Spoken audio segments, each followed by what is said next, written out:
നമസ്കാരം. സ്പോട്ട് ലൈവിലേക്ക് സ്വാഗതം. കൊല്ലം കൊട്ടാരക്കരയിലെയും പത്തനംതിട്ട കോന്നിയിലെയും രണ്ട് കൊലപാതകങ്ങൾ. നിസ്സാര വാക്കുതർക്കങ്ങളാണ് രണ്ടുപേരുടെ ജീവനെടുക്കാൻ കാരണമായത്. കൊട്ടാരക്കരയിൽ മദ്യലഹരിയിലായിരുന്നു കൊലപാതകമെങ്കിൽ കോന്നിയിൽ കുടുംബ തർക്കമാണ് ഒരാളുടെ ജീവനെടുത്തത്. ഈ രണ്ട് വാർത്തകളാണ് സ്പോട്ട് ലൈവ് പ്രധാനമായും പരിശോധിക്കുന്നത്. ആദ്യം പോകുന്നത് കൊട്ടാരക്കരയിലേക്കാണ്. കൊല്ലം കൊട്ടാരക്കര മൂഴിക്കോടാണ് യുവാവിനെ വെട്ടിക്കൊലപ്പെടുത്തിയത്. നെല്ലിവിള ഭാഗം സ്വദേശി ആദർശാണ് കൊല്ലപ്പെട്ടത്. അയൽവാസി സുനിൽകുമാർ പോലീസിന്റെ പിടിയിലായിട്ടുണ്ട്. മദ്യപാനത്തിനുണ്ടായ തർക്കം കൊലപാതകത്തിൽ കലാശിക്കുകയായിരുന്നു. എസ് വിനീഷ് ചേരുന്നുണ്ട് കൊല്ലത്ത് നിന്ന് വിവരങ്ങളുമായി.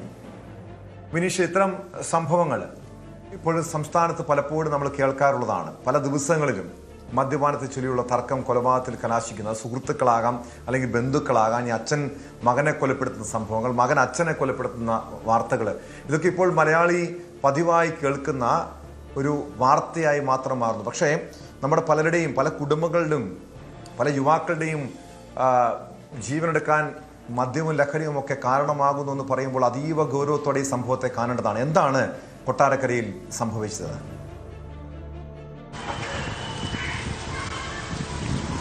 തീർച്ചയായിട്ടും ടോം സൂചിപ്പിച്ചതുപോലെ തന്നെ ഈ സംഭവത്തിൽ ഏറ്റവും വില്ലനായി വന്നത് മദ്യം തന്നെയാണ്. ലഹരി ഉപയോഗം, രണ്ട് യുവാക്കൾ ചേർന്നുള്ള ലഹരി ഉപയോഗം നിസാര പ്രശ്നത്തിനാണ് ഈ ഒരു കയ്യാങ്കളിയിലേക്കും പിന്നീട് ഒരാളുടെ ജീവനെടുക്കുന്ന ഒരു വലിയൊരു ഞെട്ടിക്കുന്ന ഒരു സംഭവത്തിലേക്കും മാറിയത്. കഴിഞ്ഞ ദിവസമാണ് ഈ കേസിൽ ആസ്പദമായ സംഭവം തന്നെ ഉണ്ടാകുന്നത്. നമ്മുടെ പുത്തൂർ പോലീസ് സ്റ്റേഷൻ പരിധിയിലാണ്, കൊട്ടാരക്കരയ്ക്ക് സമീപമാണ് ടോം സൂചിപ്പിച്ച ഈ സ്ഥലം. ഇവിടെ രണ്ട് അയൽവാസികളാണ്, ആദർശും സുനിൽകുമാറും. സുനിൽകുമാറിന്റെ വീട്ടിലാണ് ഈ സംഭവം നടക്കുന്നത്. സുനിൽകുമാർ തനിച്ചാണ് താമസിച്ചത്. സുനിൽകുമാറിന്റെ അച്ഛൻ സുനിൽകുമാറിന്റെ സഹോദരിക്കൊപ്പമാണ് താമസിച്ച് വന്നിരുന്നത്. അപ്പോൾ ഈ നാട്ടിൽ പ്രദേശത്തെ ജോലിയൊക്കെ ചെയ്താണ് സുനിൽകുമാർ ജീവിച്ചു വന്നത്. അപ്പം സുനിൽകുമാറും ഈ ആദർശം തമ്മിൽ സുഹൃത്തുക്കളാണോ എന്ന് ചോദിച്ചാൽ നാട്ടുകാർ പറയുന്നത് അവർ തമ്മിൽ സുഹൃത്തുക്കളല്ല എന്നുള്ളതാണ്. ഈ അടുത്ത സമയത്താണ് ഇവർ തമ്മിൽ സഹകരിച്ചു തുടങ്ങിയതും. അങ്ങനെ ഇരുവരും കഴിഞ്ഞ ദിവസം മദ്യപിക്കുന്നു. മദ്യപാനത്തിനിടയിലുണ്ടായ ഒരു തർക്കം, അതായത് താൻ ഒരു വരുത്തനല്ലേ എന്ന് ഈ ആദർശ് ചോദിക്കുന്നു. ഈ ചോദ്യത്തിൽ പ്രകോപിതനായ സുനിൽകുമാർ രണ്ടുപേരും തമ്മിൽ വീണ്ടും വാക്കേറ്റത്തിലാകുന്നു. അങ്ങനെ ഇയാളുടെ വീട്ടിനുള്ളിൽ സൂക്ഷിച്ചിരുന്ന ഒരു കോടാലി കൊണ്ടുവന്ന് ആദ്യം കോടാലിയുടെ കൈ ഉപയോഗിച്ച് തലയ്ക്കടിക്കുന്നു എന്നാണ് എഫ്ഐആർ സൂചിപ്പിക്കുന്നത്. തലയ്ക്കടിക്കുകയും പിന്നീട് വെട്ടിക്കൊലപ്പെടുത്തുകയും ചെയ്തു എന്ന ക്രൂരമായ കൊലപാതകമാണ് നടന്നിരിക്കുന്നത്. ടോംതാലും ആ മൃതശരീരം അതായത് നമുക്ക് ആ ദൃശ്യങ്ങളിൽ തന്നെ കാണാൻ കഴിയും. ഭിത്തിയോട് ചേർത്ത് വെച്ച് വെട്ടിക്കൊലപ്പെടുത്തി, അത് ഒന്ന് എഴുന്നേക്കാനോ നിലവിളിക്കാനോ കഴിയാത്ത സാഹചര്യമായിരുന്നു എന്നാണ് നാട്ടുകാരടക്കം പോലീസിന് മൊഴി നൽകിയത്. എന്തായാലും ഈ സംഭവം പോലീസിൽ വിവരം അറിയിക്കുന്നത് ഈ കൃത്യം നടത്തിയ ആൾ തന്നെ സുനിൽകുമാറാണ്. ഇതിനുശേഷം പുത്തൂർ പോലീസിൽ വിളിച്ച് ഇങ്ങനെ വിവരങ്ങൾ പറയുന്നു, താൻ ഒരാളെ കൊലപ്പെടുത്തി എന്ന് പറയുന്നു. അങ്ങനെ പോലീസ് ഒരു 1-1.5 മണിയോടുകൂടിയാണ് ഈ പ്രദേശത്ത് എത്തുകയും ഇവിടെ പിടികൂടുകയും ചെയ്തത്. അപ്പോൾ സുനിൽകുമാർ ആദ്യം പോലീസിനോട് തന്നെ പറഞ്ഞു എന്നുള്ളതാണ് ഈ ഒരു കൃത്യത്തിന് ശേഷം താൻ കൊലപ്പെടുത്തി എന്നുള്ളത്. ഇതുമായി ബന്ധപ്പെട്ടുള്ള അന്വേഷണം നടക്കുന്നുണ്ട്. ടോം, സത്യത്തിൽ സുനിൽകുമാറിനോടൊപ്പം മറ്റാരെങ്കിലും ഉണ്ടായിരുന്നോ എന്നതടക്കം പോലീസ് അന്വേഷിക്കുന്നുണ്ട്. ഈ മദ്യപാനത്തെ ചൊല്ലിയുണ്ടായ ഒരു തർക്കം താൻ വരുത്തനല്ലേ എന്ന് ചോദിക്കും. അതായത് മുൻപ് ഈ സുനിൽകുമാർ ഇവിടെ അല്ലായിരുന്നു താമസം, തൊട്ടടുത്ത് മറ്റൊരു പ്രദേശത്തായിരുന്നു. അവിടെ നിന്നും ഈ വീടും വസ്തുവും സുനിൽകുമാർ വാങ്ങിയിട്ട് അവിടെയാണ് താമസിച്ചു വന്നത്. ഏകദേശം ഒരു വർഷത്തിനകത്താവുന്നതേ ഉള്ളൂ എന്നാണ് പ്രദേശവാസികൾ അറിയാൻ കഴിയുന്നത്. അപ്പോൾ താനൊരു വരുത്തനല്ലേ എന്ന് ചോദിച്ച ആ ഒരു ചോദ്യത്തിലാണ് ഇത്രയും പ്രകോപിതനായത്, ഈ ഇത്തരം കൃത്യം നടത്തിയത്. എന്നാലും നാടിനെ ഞെട്ടിച്ചൊരു സംഭവം തന്നെയാണ്. ഇത്തരം സംഭവങ്ങൾ മുൻപ് അവിടെ ഉണ്ടായിട്ടില്ല. ായി ജീവിക്കുന്ന ഒരു അന്തരീക്ഷമുള്ള സ്ഥലമാണെന്നൊക്കെയാണ് ഏറെ നടുക്കമുളവാക്കുന്ന കാര്യം. വിനീഷ്, ഒരൊറ്റ വാക്കിൽ ഉണ്ടായ പ്രകോപനം അത് കൊലപാതകത്തിൽ കലാശിക്കുന്നു. മറ്റെന്തെങ്കിലും തർക്കം അല്ലെങ്കിൽ വ്യക്തിവിരോധം ഇരുവരും തമ്മിൽ ഉണ്ടായിരുന്നോ?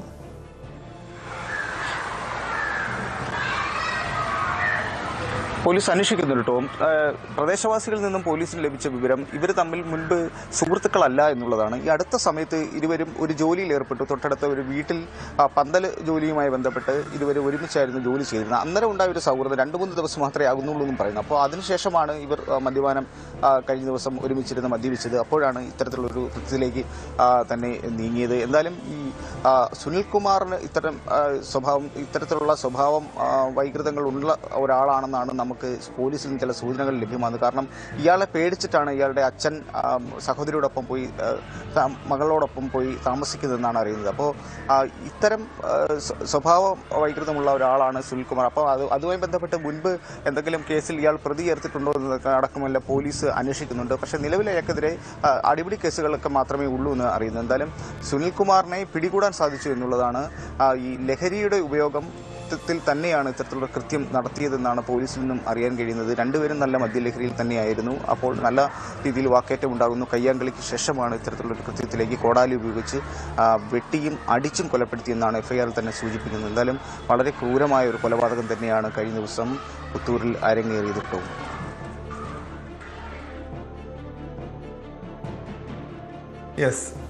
ഈ സംഭവത്തില് ഈ കൊലപാതകത്തിൽ കൂടുതൽ പേർക്ക് പങ്കുള്ളതായി പോലീസ് സംശയിക്കുന്നുണ്ടോ? അതോ സുനിൽകുമാർ തനിച്ചാണോ കൃത്യം നടത്തിയത്?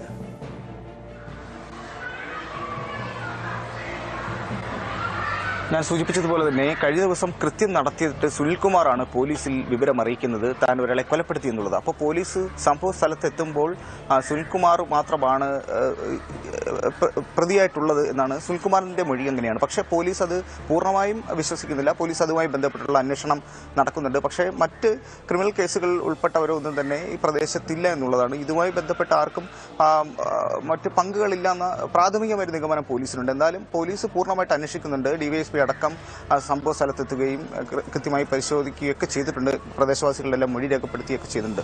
അപ്പം ഇതുമായി ബന്ധപ്പെട്ട് ഈ സംഭവം ആരും കണ്ടിട്ടില്ല എന്നുള്ളതാണ്. 1:30 മണിക്കാണ്, അർദ്ധരാത്രിയോട് കൂടിയാണ് പോലീസ് സംഭവ സ്ഥലത്തെത്തുന്നത്. അപ്പോൾ പോലീസ് എത്തിയതിനു ശേഷമാണ് നാട്ടുകാരിൽ ചിലർ ഈ വിവരമൊക്കെ അറിയുന്നതൊക്കെ ആയിട്ടാണ് നമുക്ക് പ്രദേശത്ത് നിന്ന് തന്നെ അറിയാൻ കഴിയുന്ന വിവരം. പക്ഷേ പോലീസ് പൂർണ്ണമായിട്ടൊരു നിരീക്ഷണത്തിലാണ്. ഇപ്പോൾ പോലീസ് അവിടെയുണ്ട്.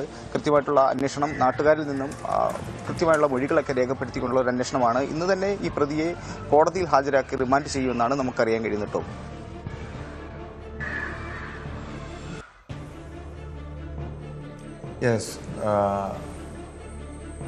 എസ് വിനീഷാണ് വിവരങ്ങൾ നൽകിയത്. കൊല്ലം കൊട്ടാരക്കരയിലാണ് മദ്യപാനത്തെ ചൊല്ലിയുള്ള വാക്കുതർക്കം യുവാവിൻ്റെ ജീവനെടുക്കാൻ കാരണമായത്. നിസ്സാരൊരു ചോദ്യമാണ്. അതായത് നീ വരുത്തനയല്ലേ എന്ന ഒരൊറ്റ ചോദ്യത്തിൽ തുടങ്ങിയൊരു പ്രകോപനമാണ് കൊലപാതകത്തിലേക്ക് നയിച്ചത്. പത്തനംതിട്ട കോന്നിയിൽ 45-കാരനെ 27-കാരൻ ചവിട്ടിക്കൊന്നു. ബന്ധുക്കൾ തമ്മിലുള്ള തർക്കമാണ് കൊലപാതകത്തിൽ കലാശിച്ചത്. അംബേദ്കർ ഉന്നതിയിൽ അനിലാണ് മരിച്ചത്. സഹോദരന്റെ മകൻ സുധീഷ് കസ്റ്റഡിയിലാണ്. ശശിനാരായണൻ ചേരുന്നുണ്ട് വിവരങ്ങളുമായി. ശശിനാരായണൻ, ഈ ഇരു കുടുംബങ്ങളും തമ്മിൽ ഇങ്ങനെ ഒരു വ്യക്തിവിരോധം അല്ലെങ്കിൽ ഒരു കുടുംബ തർക്കം നിലനിന്നിരുന്നോ? ഇതെന്താണ് പെട്ടെന്നുള്ളൊരു പ്രകോപനത്തിലേക്ക് നയിച്ചത്? ഈ കൊലപാതകത്തിൽ സുധീഷ് മാത്രമാണോ പ്രതിയായിട്ടുള്ളത്? ടോം, തീർച്ചയായിട്ടും ഒരു തർക്കം ഈ വീട്ടിലുണ്ടായിരുന്നു. കാരണം ഈ അനിലിനെ കൊലപ്പെടുത്തിയ പ്രതിയായ സുധീഷ് ഈ അനിലിന്റെ സഹോദരന്റെ മകനാണ്. ഏതായാലും ഇന്നലെ രാത്രിയിലാണ് ഇത്ര ഒരു സംഭവം ഉണ്ട്. 9 മണിയോട് കൂടിയാണ് ഇത്ര ഒരു സംഭവം അറിയുന്നത്. ഈ അനില് ഈ അതിരിങ്കലിലെ ഈ അംബേദ്കർ ഉന്നതിയിലെ വീട്ടിൽ എത്തിയ സമയത്താണ് വീട്ടിലെത്തുന്നതുമായി ബന്ധപ്പെട്ട് ഇവരുടെ കുടുംബ വീടാണ്. ആ കുടുംബ വീട്ടിലെത്തുന്നതുമായി ബന്ധപ്പെട്ട് തർക്കമാണ് ഈ കൊലപാതകത്തിലെത്തിച്ച്. അനിലിന്റെ ജ്യേഷ്ഠൻ താമസിക്കുന്നത് ഈ കുളത്തുമൺ അംബേദ്കർ ഉന്നതിയിലാണ്. അനിൽ കോന്നി ചെങ്ങറ എന്ന് പറയുന്ന സ്ഥലത്താണ് താമസിക്കുന്നത്. ഈ ജോലി സംബന്ധമായുള്ള കാര്യങ്ങൾക്കാണ് അനിൽ പ്രധാനമായും ഈ അംബേദ്കർ ഉന്നതിയിലെത്തുന്നത്. അവിടെ ജോലി കഴിഞ്ഞ ശേഷം കുടുംബ വീട് ഒഴിഞ്ഞു കിടക്കുന്ന വീടാണ്. ആ വീട്ടിലാണ് അനിൽ രാത്രിയിലൊക്കെ അവിടെയാണ് തങ്ങാറുള്ളത്. എന്തായാലും ഇന്നലെ അവിടെ ചെന്ന സമയത്ത് ഈ സുധീഷ് മറ്റൊരു വീട്ടിൽ വാടകയ്ക്ക് താമസിക്കുന്ന ആളാണ്. ജ്യേഷ്ഠന്റെ മകനാണ്. സുധീഷ് ഇന്നലെ വരികയും അനിലുമായി തർക്കമുണ്ടാവുകയും പിന്നീട് അത് മർദ്ദനത്തിൽ കലാശിക്കുകയും പിന്നീട് ഈ മർദ്ദനത്തിൽ അനിൽ കൊല്ലപ്പെടുകയും ഉണ്ടായി. എന്തായാലും ഈ നിലവിൽ ഈ വീട്ടിൽ വരുന്നതുമായി ബന്ധപ്പെട്ട് എപ്പോഴും ഈ പ്രതിയായ സുധീഷിന് വലിയ വിയോജിപ്പ്, അനിൽ വരുന്നതുമായി ബന്ധപ്പെട്ട് വലിയ വിയോജിപ്പ് ഉണ്ടായിരുന്നു. ജ്യേഷ്ഠന്റെ വീടാണെങ്കിൽ കൂടി, അവരുടെ കുടുംബ വീടാണെങ്കിൽ കൂടി അനിൽ അവിടെ എത്തുന്നത് വലിയൊരു തർക്കത്തിന് കഴിഞ്ഞ കുറെ നാളുകളായി ഉണ്ടായിരുന്നു. അത് പലപ്പോഴും സംഘർഷത്തിലും കലാശിച്ചു. എന്തായാലും ഇന്നലെ ഈ അനിൽ എത്തിയ വിവരം അറിഞ്ഞുകൊണ്ട് തന്നെ സുധീഷ് അവിടെ എത്തുകയും പിന്നീട് ചോദ്യം ചെയ്യുകയും അത് വാക്കേറ്റത്തിൽ കലാശിക്കുകയും പിന്നീട് തർക്കമാവുകയും പിന്നീട് ആ മർദ്ദനത്തിലാണ് അനിൽ കൊല്ലപ്പെട്ടത്. നിലവിൽ അനിലിന്റെ ജ്യേഷ്ഠ സഹോദരനായ സുനില് തമിഴ്നാട്ടിലാണുള്ളത്. ഈ പ്രതിയായ സുധീഷും മറ്റൊരു വീട്ടിലാണ്. ഈ വീട് പൂർണ്ണമായും ഒഴിഞ്ഞ നിലയിലാണുള്ളത്. കുടുംബ വീടായതുകൊണ്ട് തന്നെ ഈ ചെങ്ങറയിൽ നിന്നും ഇവിടെ ജോലിക്ക് എത്തുന്ന സമയത്ത് മാത്രമാണ് അനിൽ ഈ വീട്ടിൽ തങ്ങാറുള്ളത്. അത് ഇഷ്ടപ്പെടാതെ വന്നതിന്റെ ഭാഗമായിട്ടുള്ള കൊലപാതകം എന്നാണ് അനിൽ പോലീസിൽ മൊഴി നൽകിയിട്ടുള്ളത്. പോലീസിന്റെ ചോദ്യം ചെയ്യലും അതിലാണ് ഈ സുധീഷ് മൊഴി നൽകിയിട്ടുള്ളത്. എന്തായാലും ഈ സുധീഷ് നിരവധി ക്രിമിനൽ കേസ് പ്രതിയാണ്, പോക്സോ അടക്കമുള്ള കേസുകളിലെ പ്രതിയാണ്. അത്തരം കേസുകളിൽ കൂടി പോലീസ് അന്വേഷണം ഇപ്പോൾ നടത്തുന്നുണ്ട്. ഈ കേസുമായി ബന്ധപ്പെട്ട് സുധീഷ് മാത്രമാണോ മറ്റാരെങ്കിലും ഈ കൊലപാതകത്തിലുണ്ടോ എന്ന കാര്യം കൂടി പോലീസ് വിശദമായി അന്വേഷിച്ചു വരികയാണ്. തോമസ്,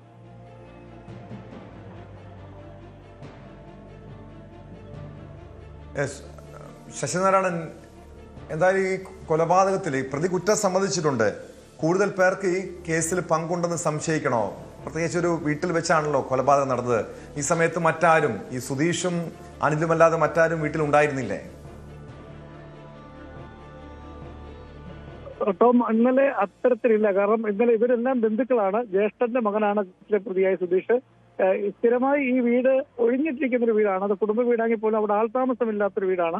ഈ അനിലിന്റെ ജ്യേഷ്ഠനടക്കം മറ്റ് തമിഴ്നാട്ടിലാണ് താമസം. അങ്ങനെ അവിടെ ജോലിക്ക് വരുന്ന സമയത്ത്, അതായത് ചെങ്ങറയിൽ നിന്നും അനിൽ അവിടെ ജോലിക്ക് വരുന്ന സമയത്ത് മാത്രം തങ്ങാൻ ഉപയോഗിക്കുന്ന ഒരു വീടാണ്. അവിടെ എത്തുന്നത്, അനിൽ അവിടെ താമസിക്കാൻ എത്തുന്നത് ഈ ജ്യേഷ്ഠന്റെ മകനായ പ്രതിയായ സുധീഷിന് ഇഷ്ടമില്ല. അത് പലതവണ ഇവർ തമ്മിൽ വാക്കേറ്റം ഉണ്ടായിട്ടുണ്ട്. അത് ഇന്നലെ പൂർണ്ണമായും സുധീഷ് മാത്രമാണ് ഉണ്ടായിരുന്നത്. സുധീഷിന്റെ മൊഴി അങ്ങനെയാണ്. ഈ അനിൽ അവിടെ എത്തിയതിനു ശേഷം ഇത് ചോദ്യം ചെയ്തു, എന്തിനാണ് നിങ്ങൾ ഇവിടെ വരുന്നത് എന്ന കാര്യം ചോദ്യം ചെയ്തു. അത് പിന്നീട് വാക്കേറ്റത്തെ കലാശിക്കാൻ വേണ്ടി കയ്യാങ്കളിയിൽ എത്തുകയും ചെയ്തു. ആ കയ്യാങ്കളിയിലാണ്, ഈ മർദ്ദനത്തിലാണ് ഈ അനില് എന്തായാലും കൊല്ലപ്പെടുന്നത്. തന്നോടൊപ്പം ആരുമില്ലെന്നാണ് ഇതുവരെ ഈ സുധീഷ് പോലീസിന് മൊഴി നൽകിയിട്ടുള്ളത്. അതേസമയം സുധീഷ് ഒരു ക്രിമിനൽ സ്വഭാവമുള്ള വ്യക്തിയാണ്. പോക്സോ കേസടക്കമുള്ള കാര്യങ്ങളിലുള്ള വ്യക്തിയാണ്. മറ്റ് പല കേസുകളും ഇയാളുടെ പേരിലുണ്ട് എന്നുള്ളതാണ് പോലീസിന്റെ ചോദ്യം ചെയ്യൽ വ്യക്തമാക്കിയത്. അത്തരത്തിൽ വേറെ ആരെങ്കിലും ഈ കൊലപാതകത്തിൽ പങ്കുണ്ടോ എന്നുള്ള കാര്യം കൂടി പോലീസ് അന്വേഷിക്കുന്നുണ്ട്. ആ തരത്തിൽ കൂടി ഒരു പരിശോധനയും അന്വേഷണം പോലീസ് നടത്തുന്നുണ്ട്. നിലവിലത്തെ സാഹചര്യത്തിൽ ഇയാൾ പറഞ്ഞിരിക്കുന്ന മൊഴി പ്രകാരം സുധീഷ് ഒറ്റയ്ക്കായിരുന്നു ഈ സംഭവ സമയത്ത് ആ സ്ഥലത്തുണ്ടായിരുന്നു എന്നുള്ളതാണ് മൊഴി നൽകിയിട്ടുള്ളത്. എന്തായാലും പോലീസ് വിശദമായി കാര്യങ്ങൾ അന്വേഷിക്കുന്നുണ്ട്. അതിന് ശേഷമായിരിക്കും വേറെ ആരെങ്കിലും അവിടെ ഉണ്ടായിരുന്നുണ്ടോ, ഈ സംഭവ സമയത്ത് അവിടെ ഉണ്ടായിരുന്നോ ഉള്ള കാര്യം കൂടി വ്യക്തമാക്കാൻ കഴിയുള്ളൂ. ടോം,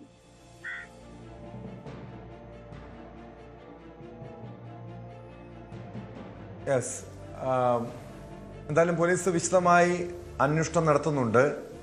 ശശിനാരായണൻ, നമുക്കറിയാം ശശിനാരായണൻ, ഇനി ഇത്തരം വാക്ക് തർക്കമാണ്. കൊല്ലത്ത് ഇന്ന് 2 കൊലപാതകങ്ങളാണ് ഉണ്ടായത്. ഇപ്പോൾ അല്പസമയം മുമ്പ് കൊച്ചിയിലും ഒരു കൊലപാതകം നടന്നു എന്ന രീതിയിലുള്ള ഒരു വാർത്തകളും പുറത്തു വരുന്നുണ്ട്. അതായത് സംസ്ഥാനത്ത് ഈ ഒരൊറ്റ ദിവസം മാത്രം 3 കൊലപാതകങ്ങൾ നടക്കുന്നു. നമുക്കറിയാം, പലപ്പോഴും അതിന്റെ കാരണം പരിശോധിച്ചു കഴിഞ്ഞാൽ മദ്യവും ലഹരിയും ഒക്കെയാണ് പ്രധാന വില്ലനാകുന്നത്. അതല്ലെങ്കിൽ കുടുംബത്തർക്കം. പക്ഷേ ഈ കുടുംബത്തർക്കമാണെങ്കിൽ പോലും അവിടെ മദ്യവും ലഹരിയും ഒക്കെ ഒരു പ്രശ്നമാകുന്നുണ്ട്. മദ്യപിച്ചു കഴിഞ്ഞാൽ പഴയ പ്രതികാരം അല്ലെങ്കിൽ ഒരു പകയൊക്കെ മനസ്സിൽ കടന്നു വരുന്നു. പിന്നീട് കൊലപാതകത്തിൽ കലാശിക്കുന്ന സംഭവങ്ങൾ ആവർത്തിക്കപ്പെടുന്നു. ഈ പ്രതിയും സുധീഷും ഒരു ലഹരിക്കടിമയാണോ, അതോ മദ്യലഹരിയിലാണോ, അല്ലെങ്കിൽ കഞ്ചാവ് ലഹരിയിലാണോ ഈ രീതിയിലുള്ള ഒരു അക്രമം നടത്തിയത്? അതുമായി ബന്ധപ്പെട്ട് പോലീസ് എന്തെങ്കിലും വ്യക്തത വരുത്തുന്നുണ്ടോ?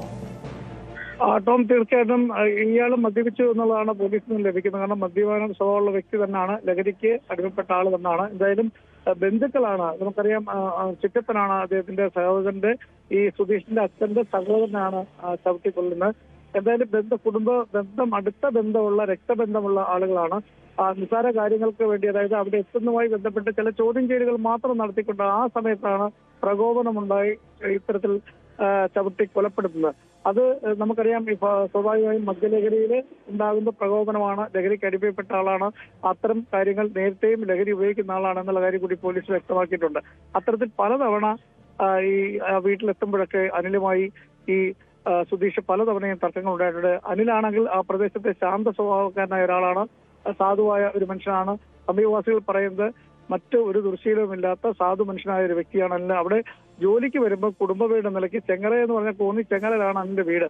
അവിടെ പിന്നെ കിലോമീറ്റർ ദൂരമാണ് ഈ അതിരിങ്കൽ കുളത്തുമണ്ണ ഈ അംബേദ്കർ ഉന്നതി എന്ന് പറയുന്നത്. അവിടെ കുടുംബ വീട്ടിൽ വരുമ്പോൾ അവിടെ താമസിക്കാൻ വേണ്ടി മാത്രം തിരഞ്ഞെടുക്കുന്ന വീടാണ് കുടുംബ വീട്ടിൽ വരുന്നത്. ആ എത്തുന്ന സമയത്താണ് ഇത്തരത്തിൽ പലതവണ ഇവിടെ അനിൽ താമസിക്കുന്ന ബന്ധപ്പെട്ട് സുധീഷ് തർക്കമുണ്ടാവുകയും ചോദ്യം ചെയ്യുകയും അത് പിന്നീട് വലിയ രീതിയിൽ വഴക്കിൽ കലാശിക്കുകയും തമ്മിലടിക്കുകയും മർദ്ദിക്കുകയും ഒക്കെ ചെയ്യുന്ന സ്വഭാവം നേരത്തെയുമുണ്ട്.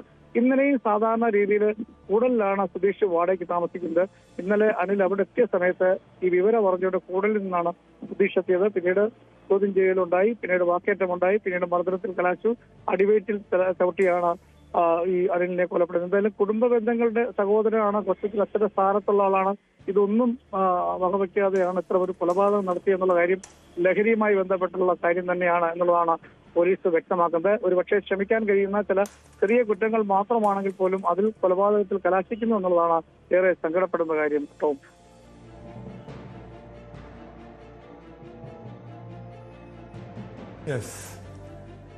വ്യക്തമാണ്. ശശിനാരായണാണ് വിവരങ്ങൾ നൽകിയത്. പത്തനംതിട്ട കോന്നിയിലാണ് മദ്യലഹരിയിലെ കുടുംബ തർക്കത്തെ തുടർന്ന് പിതൃ സഹോദരനെ യുവാവ് ക്രൂരമായി ചവിട്ടി കൊലപ്പെടുത്തിയത്. എറണാകുളം മഹാരാജാസ് കോളേജ് വിദ്യാർത്ഥി അഭിമന്യുവിനെ കൊലപ്പെടുത്തിയ കേസിൽ വിചാരണ നടപടികൾ നിർണായക ഘട്ടത്തിലേക്ക്. തുടർച്ചയായി കോടതിയിൽ ഹാജരാകാതിരുന്ന കേസിലെ 16 പ്രതികളും ഇന്ന് എറണാകുളം പ്രിൻസിപ്പൽ സെഷൻസ് കോടതിയിൽ നേരിട്ട് ഹാജരായി. പ്രോസിക്യൂഷൻ ആവശ്യപ്രകാരം പുതിയതായി ഉൾപ്പെടുത്തിയതടക്കമുള്ള കുറ്റപത്രം കോടതി ഇന്ന് പ്രതികളെ വായിച്ചു കേൾപ്പിച്ചു. എന്നാൽ തങ്ങൾക്കെതിരെയുള്ള കുറ്റങ്ങളെല്ലാം പ്രതികൾ കോടതിയിൽ നിഷേധിച്ചിട്ടുണ്ട്. വിവരങ്ങളുമായി ആജ്ഞ രവീന്ദ്രൻ ചേരുന്നു. ആജ്ഞ, കഴിഞ്ഞ ദിവസം ഈ കേസുമായി ബന്ധപ്പെട്ട് കോടതി വലിയ വിമർശനം ഉന്നയിച്ചതാണ്. പ്രതികൾക്ക് കൃത്യമായ നിർദ്ദേശം നൽകിയിട്ടും അവർ കോടതിയിൽ ഹാജരാകാൻ ആയിരുന്നില്ല. ഒടുവിലാണ് ഇന്ന് തന്നെ നിർബന്ധമായി ഹാജരാകണമെന്ന് നിർദ്ദേശം നൽകിയത്, താക്കീത് നൽകിയത്. ഇപ്പോൾ 16 പ്രതികളും ഹാജരായിട്ടുണ്ട്. ഇന്ന് എന്താണ് കോടതിയിൽ സംഭവിച്ചത്? ടോം, ഇന്ന് പുതുതായി ചേർത്ത വകുപ്പ് വായിച്ചു കേൾപ്പിച്ചത്. IPC 323 ആണ് പുതുതായി ചേർത്തത്. സിമ്പിൾ ഹേർട്ട്, മനഃപൂർവ്വം മറ്റൊരാളെ ആക്രമിച്ച് പരിക്കേൽപ്പിക്കുക എന്നുള്ളതാണ് അതിൽപ്പെട്ട വകുപ്പ്. അത് പ്രതികളെ വായിച്ചു കേൾപ്പിച്ചു. പുതുതായി ഒരു വകുപ്പ് ചേർക്കുമ്പോൾ അത് കേൾപ്പിക്കണം. അത് പ്രതികളെ കോടതി തന്നെ നേരിട്ട് വായിച്ച് കേൾപ്പിക്കണമെന്നാണ് നടപടിക്രമം. അങ്ങനെയാണ്. അതുകൊണ്ട് തന്നെയാണ് കോടതി നേരത്തെ ഈ പുതുതായി പ്രോസിക്യൂഷന്റെ ആവശ്യപ്രകാരം പുതുതായി ഒരു വകുപ്പ് ചേർത്തപ്പോൾ അത് വായിച്ച് കേൾപ്പിക്കാൻ എല്ലാ പ്രതികളും ഹാജരാകണമെന്ന് നേരത്തെ കോടതി നിർദ്ദേശിച്ചിരുന്നത്. അങ്ങനെ കഴിഞ്ഞ തവണ കോടതിയിൽ പ്രതികൾ ഹാജരായിരുന്നില്ല. അതിന് പല കാരണങ്ങളായിരുന്നു പറഞ്ഞിരുന്നത്. പ്രത്യേകിച്ചും ഇത് വായിച്ച് കേൾപ്പിക്കാൻ വേണ്ടി മാത്രം ഇവിടെ വരെ പ്രതികൾ വരേണ്ട സാഹചര്യമുണ്ടോ എന്ന് അഭിഭാഷകൻ കോടതി ചോദിക്കുകയുണ്ടായി. അപ്പോൾ തന്നെ കോടതി ചോദിക്കുകയും ചെയ്തിരുന്നു, പത്തനംതിട്ടയിൽ നിന്നും ഇടുക്കിയിൽ നിന്നും ആളുകൾക്ക് വരാൻ എന്താണ് ഇത്ര ബുദ്ധിമുട്ട്? അപ്പോൾ മാധ്യമപ്രവർത്തകർ ദൃശ്യങ്ങൾ പകർത്തുന്നു എന്നുള്ളതായിരുന്നു. അത് ഒരു പെറ്റീഷൻ പോലെയായിരുന്നു അന്ന്, പെറ്റീഷനായിട്ടായിരുന്നു അന്ന് അഭിഭാഷകൻ കോടതിയിൽ ഹാജരാക്കിയിരുന്നത്. പക്ഷേ അത് അങ്ങനെയെങ്കിൽ വിചാരണ സമയത്ത് ഇവരെങ്ങനെ നേരിടും മാധ്യമങ്ങളെ എന്നുള്ള ചോദ്യം കോടതി തിരിച്ചു ചോദിക്കുകയുണ്ടായി. ഇന്നും അതായത് മാധ്യമപ്രവർത്തകർ ഇത്തരത്തിൽ ദൃശ്യങ്ങൾ പകർത്തുന്നു എന്നുള്ള ഒരു ആംബിയൻസ് ഉണ്ടാക്കാൻ പ്രതിഭാഗം അഭിഭാഷകൻ മാധ്യമത്തിന്റെ ജൂനിയറും കൂടി ശ്രമിക്കുന്ന സാഹചര്യം കോടതിക്കുള്ളിൽ ഉണ്ടായി. എന്തായാലും ദൃശ്യങ്ങൾ കോടതിക്കുള്ളിൽ വെച്ച് പകർത്തരുത് എന്നുള്ളത് ഒരു മിനിമം മാനദണ്ഡമാണ്. അത്തരം സാഹചര്യങ്ങൾ കൂടി വയലേറ്റ് ചെയ്യുന്ന ഒരു തരത്തിലേക്ക് പോയി മാധ്യമങ്ങൾ എന്ന് വരുത്തി തീർക്കാനുള്ള ശ്രമങ്ങളൊക്കെ ഇതിന്റെ കോടതിക്കുള്ളിൽ വെച്ച് ഉണ്ടാക്കാനുള്ള ശ്രമം കൂടി പ്രതിഭാഗത്തിന്റെ ഭാഗത്തുനിന്ന് ഉണ്ടായി എന്നുള്ളതാണ്. എന്തായാലും 16 പ്രതികളും ഹാജരായിട്ടുണ്ട്. ഈ കുറ്റം ചുമത്തിയ പുതുതായി ചേർത്തിട്ടുള്ള കുറ്റം കൂടി വകുപ്പ് കൂടി കോടതി വായിച്ചു കേൾപ്പിച്ചു. അത് ചെയ്തിട്ടുണ്ടോ, വായിച്ചു കേട്ട് ബോധ്യപ്പെട്ടു എന്ന് പ്രതികൾ പറഞ്ഞു. ചെയ്തിട്ടുണ്ടോ എന്ന് ചോദിച്ചപ്പോൾ ഈ കുറ്റം ചെയ്തിട്ടില്ല, അതായത് സിമ്പിൾ ഹേർട്ട് എന്നുള്ള സംഭവം മനഃപൂർവ്വം ആക്രമിക്കത്തക്ക തരത്തിലേക്ക് പോയിട്ടില്ല എന്നുള്ളതാണ് പ്രതികൾ കുറ്റം നിഷേധിക്കുന്ന നടപടിയിലേക്കാണ് പോയത്. എന്തായാലും ഈ 17-ാം തീയതിയാണ് വീണ്ടും ഈ കേസ് പരിഗണിക്കുക. അതായത് 17-ാം തീയതിയാണ് ഈ സാക്ഷി വിസ്താരത്തിനുള്ള തീയതി എന്നാണ് നിശ്ചയിക്കുക. എന്ന് മുതൽ വിചാരണ തുടങ്ങുമെന്നുള്ള കാര്യങ്ങൾ 17-ാം തീയതി തീരുമാനിക്കും. എന്തായാലും ഇന്ന് അങ്ങനെയാണ്. അധികം നടപടിക്രമങ്ങളൊന്നുമില്ലാതെ തന്നെയാണ് കോടതി പിരിഞ്ഞത്. പ്രത്യേകിച്ചും 8 വർഷ കാലയളവിനുള്ളിൽ ഒരൊറ്റ തവണ മാത്രമായിരുന്നു പ്രതികൾ കോടതിയിൽ ഹാജരായതെന്ന് നേരത്തെ തന്നെ ഈ അഭിമന്യുവിന്റെ കുടുംബവും കോടതിയിൽ ബോധ്യപ്പെടുത്തിയിരുന്നതാണ്. ടോം, അതായത് അടുത്ത തിങ്കളാഴ്ച 17 എന്ന് പറയുമ്പോൾ അടുത്ത തിങ്കളാഴ്ചയാണ് ഇനി കേസ് പരിഗണിക്കുന്നത്. സ്വാഭാവികം എന്തായിരിക്കും ഇനി കോടതിയുടെ നടപടിക്രമങ്ങൾ? ഈ വിചാരണ നടപടിയുടെ തീയതികൾ അത് ആദ്യം നടക്കുന്നത് സാക്ഷി വിസ്താരമാണോ? അതിൻ്റെ നടപടിക്രമങ്ങൾ എങ്ങനെയാണ്? ഈ വിഷയത്തിൽ സാക്ഷി വിസ്താരമാണ് നടക്കുക. സാക്ഷി വിസ്താരത്തിനുള്ള സമയക്രമമായിരിക്കും ഈ 17-ാം തീയതി തീരുമാനിക്കുക. മനസ്സിലാക്കുന്നത് 19-ാം തീയതി മുതൽ കോടതി നടപടികൾ, അതായത് വിചാരണയുമായി ബന്ധപ്പെട്ട നടപടികൾ തുടങ്ങുമെന്നാണ്. 4 മാസത്തിനുള്ളിൽ ഈ വിചാരണ നടപടികൾ പൂർത്തിയാക്കണമെന്നാണ് ഹൈക്കോടതിയുടെ നിർദ്ദേശം. അതിന് മറ്റൊരു സമയം കൂടി നീട്ടിത്തരില്ല എന്ന് കോടതി, അതായത് അധിക സമയം നീട്ടിത്തരില്ല, ഇനി അതിൽ മാറ്റമുണ്ടാകില്ല എന്ന് മുൻപൊരു തവണ ഹൈക്കോടതി 9 മാസത്തെ സമയത്തിനുള്ളിൽ പൂർത്തിയാക്കണം എന്നൊരു നിർദ്ദേശം ഈ പ്രിൻസിപ്പൽ സെഷൻസ് കോടതിക്ക് നൽകിയിരുന്നതാണ്. പക്ഷെ അത് ആ സമയത്തും പൂർത്തീകരിക്കാൻ കഴിഞ്ഞിരുന്നില്ല. പക്ഷെ പിന്നീട് അഭിമന്യുവിന്റെ അമ്മ ഭൂപതി ഈ വിചാരണ നടപടികൾ നീണ്ടുപോകുന്നുവെന്ന് ചൂണ്ടിക്കാട്ടി വിചാരണ നടപടികൾ വേഗത്തിലാക്കണം എന്നാവശ്യപ്പെട്ടുകൊണ്ട് വീണ്ടും ഹൈക്കോടതിയെ സമീപിക്കുന്ന സാഹചര്യമുണ്ട്. ആ സാഹചര്യത്തിലാണ് ഹൈക്കോടതി അടിയന്തരമായി 4 മാസത്തിനുള്ളിൽ തന്നെ വിചാരണ നടപടികൾ പൂർത്തിയാക്കണം എന്ന് പ്രിൻസിപ്പൽ സെഷൻസ് കോടതിക്ക് നിർദ്ദേശം നൽകിയത്. അതിന്റെ അടിസ്ഥാനത്തിലാണ് ഇപ്പൊ അടിയന്തരമായി ഈ കേസ് പരിഗണിക്കുന്ന വിചാരണ നടപടികൾ തുടങ്ങാൻ വേണ്ടിയിട്ടുള്ള നീക്കത്തിലേക്ക് തന്നെയാണ് കോടതി. അതിന്റെ ഭാഗമായാണ് പ്രതികളോട് അതായത് പ്രോസിക്യൂഷൻ ആവശ്യപ്പെട്ടതിനനുസരിച്ചിട്ട് മറ്റൊരു വകുപ്പ് കൂടി ചേർക്കുകയും അത് ചേർക്കാൻ അനുവദിക്കുകയും അത് വായിച്ച് കേൾപ്പിക്കാനുള്ള നീക്കത്തിലേക്കായിരുന്നു 16 പ്രതികളും കോടതിയിൽ ഹാജരാകണമെന്ന് കോടതി നിർദ്ദേശിച്ചിരുന്നത്. പക്ഷെ അത് കഴിഞ്ഞ തവണയും പ്രതികൾ ഹാജരായില്ല. ഇത്തരത്തിൽ വിചാരണ നടപടികൾ നീട്ടിക്കൊണ്ടുപോകാനുള്ള നീക്കമാണ് പ്രതികളുടെ ഭാഗത്തുനിന്ന് ഉണ്ടാകുന്നത് എന്നുള്ളതാണ് വാദിഭാഗം മുന്നോട്ട് വെക്കുന്നതും. അതുകൊണ്ട് തന്നെ 4 മാസത്തിനുള്ളിൽ പൂർത്തിയാക്കുക എന്നുള്ളത് കോടതിയെ സംബന്ധിച്ചും ഇത് ഹൈക്കോടതിയുടെ ഉത്തരവാണ്. അതുകൊണ്ട് തന്നെ അടിയന്തരമായി ഇതിന്റെ നടപടിക്രമങ്ങൾ പൂർത്തിയാക്കേണ്ടുന്ന സാഹചര്യത്തിലേക്ക് പോകുന്നുണ്ട്. അതുകൊണ്ട് തന്നെ 17 വിചാരണ തീയതി തീരുമാനിക്കുകയാണ്. സാക്ഷി വിസ്താരത്തില് സമയക്രമമാണ് പ്രധാനമായും 17 തീരുമാനിക്കുക. അതിനനുസരിച്ച് സാക്ഷി വിസ്താരത്തിന് ശേഷമായിരിക്കും സാക്ഷി വിസ്താരമായിരിക്കും ഒരു പക്ഷേ 19-ാം തീയതി മുതൽ തുടങ്ങുക എന്നാണ് മനസ്സിലാക്കാൻ കഴിയുന്നത്. 19-ാം തീയതി എന്നൊരു എക്സാക്ട് ഡേറ്റ് ഔദ്യോഗികമായി പ്രഖ്യാപിച്ചിട്ടില്ല. എന്നിരുന്നാൽ പോലും 17-ാം തീയതിക്ക് ശേഷം ഇത് ആ തീയതി പ്രഖ്യാപിക്കുമെന്നാണ് മനസ്സിലാക്കാൻ കഴിയുന്നത്. ഇപ്പോൾ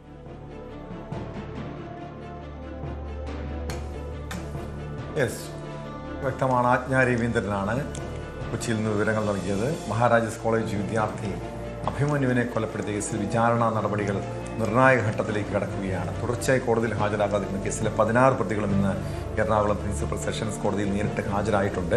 ഇനി കേസ് പരിഗണിക്കുന്നത് വരുന്ന തിങ്കളാഴ്ച, അതായത് ഈ മാസം 17-ാം തീയതിയാണ്. അന്ന് ഈ സാക്ഷി വിസ്താരവുമായി ബന്ധപ്പെട്ട് സമയക്രമം, അതായത് അതിൻ്റെ തീയതി അടക്കം കോടതി നിശ്ചയിക്കുമെന്നാണ് പുറത്തുവരുന്ന വിവരങ്ങൾ. എന്തായാലും തങ്ങൾ കുറ്റം ചെയ്തിട്ടില്ല എന്നാണ് പ്രതികൾ പറയുന്നത്. തങ്ങൾക്കെതിരായുള്ള കുറ്റങ്ങളെല്ലാം പ്രതികൾ കോടതിയിൽ നിഷേധിച്ച സാഹചര്യമാണ് ഉണ്ടായത്. ഇടവേള.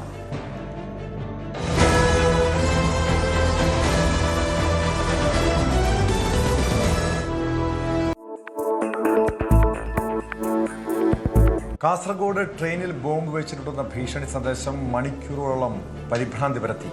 പോലീസിന്റെ ഇടപെടലിൽ പ്രതി പിടിയിലായിട്ടുണ്ട്. നീലേശ്വരം ബങ്കളം സ്വദേശി PB രതീഷാണ് അറസ്റ്റിലായത്. വിവരങ്ങളുമായി KV ബൈജു ചേരുന്നുണ്ട്.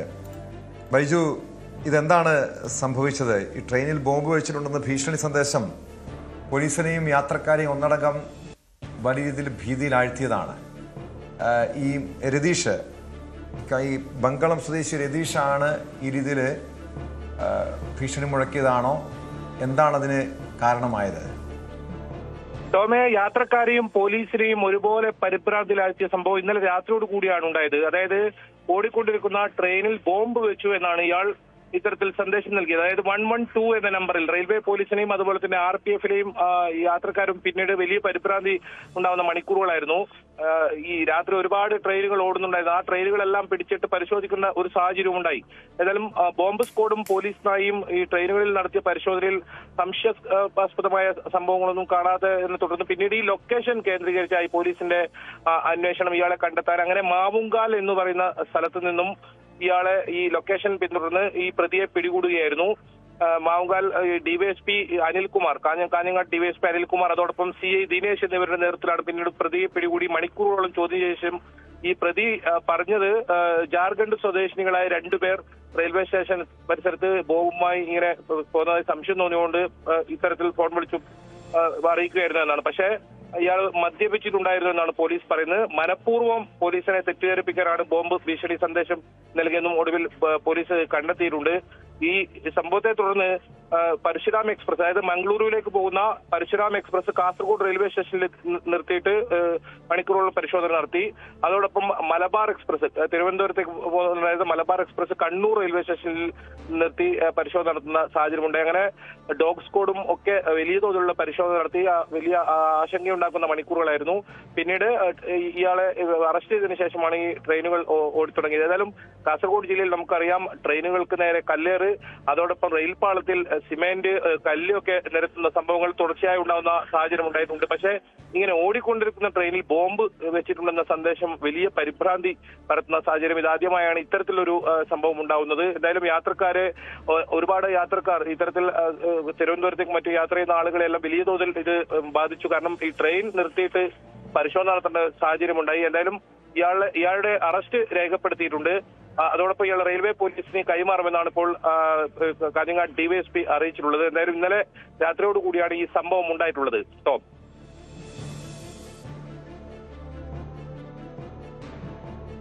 യെസ്, ഇയാൾ ഇങ്ങനെ ഒരു ഭീഷണി മുഴക്കാനുള്ള, ഒരു വ്യാജ ഭീഷണി സന്ദേശം അയക്കാനുള്ള ഒരു കാരണം എന്തായിരിക്കും? വല്ല മാനസിക വിഭ്രാന്തിയുള്ള, അതല്ലെങ്കിൽ ഒരു ലഹരിയുടെ വിഭ്രാന്തിയിലാണോ ഇയാൾ ഇങ്ങനെ കാട്ടിയത്? ടോമെ, പോലീസിൽ നിന്നും നമുക്ക് ലഭിക്കുന്ന വിവരം ഇയാൾ ലഹരിയുടെ പുറത്ത് ഇങ്ങനെ ചെയ്തത് തന്നെയാണ്. ഇയാൾ ആദ്യം നൽകിയ മൊഴി നേരത്തെ സൂചിപ്പിച്ചതുപോലെ തന്നെ ജാർഖണ്ഡ് സ്വദേശികളെ 2 സ്ത്രീകളെ കാഞ്ഞങ്ങാട് റെയിൽവേ സ്റ്റേഷനിലേക്കുള്ള വഴി ചോദിച്ചെന്നും ഇവരുടെ കൈവശം ബോംബുള്ളതായി കരുതിയാണ് ഇത്തരത്തിൽ പോലീസിനെ 112 എന്ന നമ്പറിൽ ഇങ്ങനെ വിളിച്ചു പറഞ്ഞതെന്നാണ് പോലീസോട് ആദ്യം ഇയാൾ പറഞ്ഞിരുന്നത്. പിന്നീട് ആണ് കൃത്യമായ ചോദ്യം ചെയ്യലിൽ ഇയാൾ മനഃപൂർവ്വം പോലീസിനെ തെറ്റിദ്ധരിപ്പിക്കാൻ ഇത്തരത്തിൽ ബോംബ് ഭീഷണി സന്ദേശം നൽകിയെന്ന് വ്യക്തമാവുകയായിരുന്നു. ലഹരിയിലായിരുന്നു ഇയാൾ, മദ്യലഹരിയിലായിരുന്നു എന്നാണ് പോലീസ് പറയുന്നത്. ഏതായാലും ഇത്തരം സംഭവങ്ങൾ ആവർത്തിക്കാൻ ശക്തമായ നടപടികൾ, അതായത് ഇയാൾക്കെതിരെ ജാമ്യമില്ലാ വകുപ്പ് പ്രകാരം ഉൾപ്പെടെ കേസ് ചുമത്തുമെന്ന് തന്നെയാണ് മനസ്സിലാക്കാൻ സാധിക്കുന്നത്. എന്നാൽ വലിയ പരിഭ്രാന്തിയാണ് ഈ ഒരു സംഭവം ഉണ്ടാക്കിയത്. കാരണം നമുക്കറിയാം, ഈ റെയിൽവേ പ്ലാറ്റ്ഫോം ഒക്കെ, റെയിൽവേ സ്റ്റേഷനിലൊക്കെ ബോംബ് ഭീഷണിയൊക്കെ നേരത്തെ പല സ്ഥലങ്ങളിലും ഉണ്ടായിട്ടുണ്ട്. അപ്പോൾ വലിയ പരിശോധന നടത്താറുണ്ട്. പക്ഷേ ഇത് വലിയ ബുദ്ധിമുട്ടുണ്ടാക്കിയത് ഓടിക്കൊണ്ടിരിക്കുന്ന ട്രെയിനിൽ ഇത്തരത്തിൽ ബോംബ് വെച്ചിട്ടുണ്ടെന്ന സന്ദേശം അത് വലിയ ആശയക്കുഴപ്പത്തിനിടയാക്കി, വലിയ പരിഭ്രാന്തിക്കിടയാക്കി. അങ്ങനെ വലിയ പരിശോധന നടത്തേണ്ട ഒരു സാഹചര്യം ഉണ്ടായി. എല്ലാ ട്രെയിനുകളിലും പരിശോധന നടത്തി, റെയിൽവേ പ്ലാറ്റ്ഫോമുകളിലും പരിശോധന നടത്തേണ്ട സാഹചര്യമുണ്ട്. അങ്ങനെ മണിക്കൂറുകളോളം പോലീസിനെ വലിയ തോതിൽ ഒരു വലച്ച സംഭവമായിരുന്നു ഇത്. ഒടുവിൽ പിടിയിലായത് വലിയ ആശ്വാസമായി. പോലീസിനെ സംബന്ധിച്ചിടത്തോളം സമർത്ഥമായ നീക്കങ്ങൾക്കൊടുവിലാണ് ഈ പ്രതി പിടിയിലാകുന്നത്. ലൊക്കേഷൻ, പ്രതിയുടെ ഈ നമ്പർ കേന്ദ്രീകരിച്ച് നടത്തിയ അന്വേഷണത്തിൽ ഇയാൾ മാവുങ്കാൽ എന്ന് പറയുന്നത്, അതൊരു 6 കിലോമീറ്റർ, കാഞ്ഞങ്ങാട് നിന്നും 6 കിലോമീറ്റർ മാറിയുള്ള ഒരു സ്ഥലം മാവുങ്കാലിൽ ഇയാൾ ഉണ്ടായിരുന്നത്. അവിടെ എത്തി പോലീസ് ഇയാളെ അറസ്റ്റ് ചെയ്യുകയായിരുന്നു. എന്തായാലും ഇയാളെ റെയിൽവേ പോലീസിന് കൈമാറുമെന്ന് ഇപ്പോൾ പോലീസ് വ്യക്തമാക്കുന്നുണ്ട്. ടോം.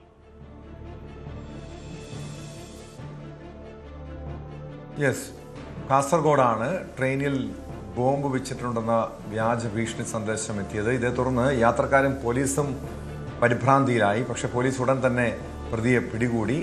ഈ ലഹരിയിലാണ് ഇയാളിങ്ങനെ ഒരു വ്യാജ ഭീഷണി സന്ദേശം എത്തിയതെന്നാണ് പോലീസിന് ലഭ്യമായ വിവരം. പ്രതിയെ വിശദമായി ചോദ്യം ചെയ്യുകയാണ്. മറ്റെന്തെങ്കിലും സംഭവത്തിന് പിന്നിലുണ്ടായിരുന്നോ, ഒരു അട്ടിമറി ശ്രമം ഉണ്ടായിരുന്നോ തുടങ്ങിയ കാര്യങ്ങളും പരിശോധിക്കുന്നുണ്ട്. ഇപ്പോൾ വന്നത് വളരെ പ്രധാനപ്പെട്ട വാർത്തയിലേക്കാണ് സ്പോട്ട് ലൈവിന് പോകുന്നത്. എറണാകുളം വടക്കൻ പറവൂരിൽ യുവതിയെ ആൺസുഹൃത്ത് കൊലപ്പെടുത്തി. ചൂണ്ടി സ്വദേശി സുരമ്യയാണ് കൊല്ലപ്പെട്ടത്. പ്രതി ഷിബിൻ കസ്റ്റഡിയിലുണ്ട്.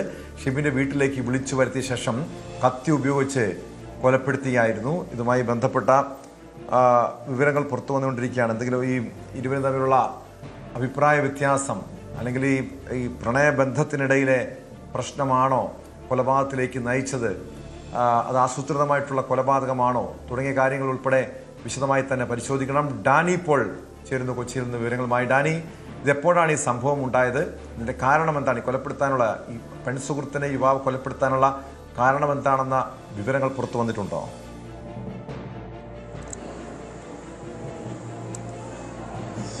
ടോം, ഇതിൽ കാരണം എന്താണെന്ന് ഇതുവരെയും വ്യക്തമായിട്ടില്ല. രണ്ടുപേരും തമ്മിലുള്ളൊരു വഴക്കാകാം എന്നതാണ് ഒരു പ്രാഥമികമായ ഒരു നിഗമനമായിട്ട് പറയുന്നത്. ഇത് സംബന്ധിച്ച് കൂടുതലൊരു അന്വേഷണം വേണം എന്ന രീതിയിലാണ് പോലീസ് നിൽക്കുന്നത്. നിലവിൽ ഇപ്പോൾ ഈ പെൺകുട്ടിയുടെ മൃതദേഹം, യുവതിയുടെ മൃതദേഹം പോസ്റ്റ്മോർട്ടം നടപടികൾക്ക് വേണ്ടിയാണ് മാറ്റിയിരിക്കുന്നത്. പ്രതി ഷിബിൻ കസ്റ്റഡിയിലാണ്. രണ്ടുപേരുമായൊരു സൗഹൃദവും കാര്യങ്ങളും എല്ലാം തന്നെ നിലനിൽക്കുന്നുണ്ടായിരുന്നു എന്നതാണ് പറയുന്നത്. ഈ ഷിബിൻ ഈ സുരമ്യയെ ഇവിടേക്ക് വിളിച്ചു വരുത്തി, ഷിബിൻ്റെ വീട്ടിലേക്ക് എത്തിച്ച ശേഷം വിളിച്ചു വരുത്തി ഇവിടേക്ക് എത്തിച്ച ശേഷമാണ് ഈ കൊലപാതകം നടത്തിയതെന്നാണ് പറയുന്നത്. കത്തി ഉപയോഗിച്ചാണ് ഈ കൃത്യം ചെയ്തിരിക്കുന്നത്. മൃതദേഹം സുലൈമയുടെ മൃതദേഹം ഇപ്പോൾ ആശുപത്രിയിലേക്ക് മാറ്റിയിട്ടുണ്ട്. ഇയാളെ ചോദ്യം ചെയ്ത് വരികയാണ്. ഈ വടക്കന്നൂർ പോലീസ് ചോദ്യം ചെയ്ത് വരികയാണ്. എന്താണ് ഇതിൻ്റെ ഒരു കാരണം, ഏത് രീതിയിലുള്ളൊരു ബന്ധമായിരുന്നു ഉണ്ടായിരുന്നത്, സാമ്പത്തികമായോ അല്ലാതെയോ മറ്റേതെങ്കിലും തർക്കങ്ങൾ ഇവർക്കിടയിൽ ഉണ്ടായിരുന്നു എന്നതടക്കമുള്ള കാര്യങ്ങളെല്ലാം തന്നെ പരിശോധിച്ച് വരികയാണ്. അതോ മറ്റെന്തെങ്കിലുമായ കാരണങ്ങൾ ഇതിലുണ്ടോ എന്നതെല്ലാം തന്നെ പോലീസ് പരിശോധിച്ച് വരികയാണ്. ഇന്ന് രാവിലെയായിരുന്നു ഈ സംഭവം നടന്നതായിട്ട് കണ്ടെത്തിയിട്ടുള്ളത്. അതിനുശേഷം നാട്ടുകാരാണ് ഇവിടെ ഓടിക്കൂടുകയും പിന്നീട് പോലീസിലെല്ലാം തന്നെ അറിയിക്കുകയുമായിരുന്നു. ഏതായാലും ഇതിൽ പോലീസ് അന്വേഷണം തുടങ്ങിയിട്ടുണ്ട്. എന്താണ് ഇതിൻ്റെ ഒരു കൃത്യമായ ഒരു കാരണം എന്നതിലേക്ക് എത്തിയിട്ടില്ല. പോലീസ് അന്വേഷിക്കുകയാണ്. ടോം.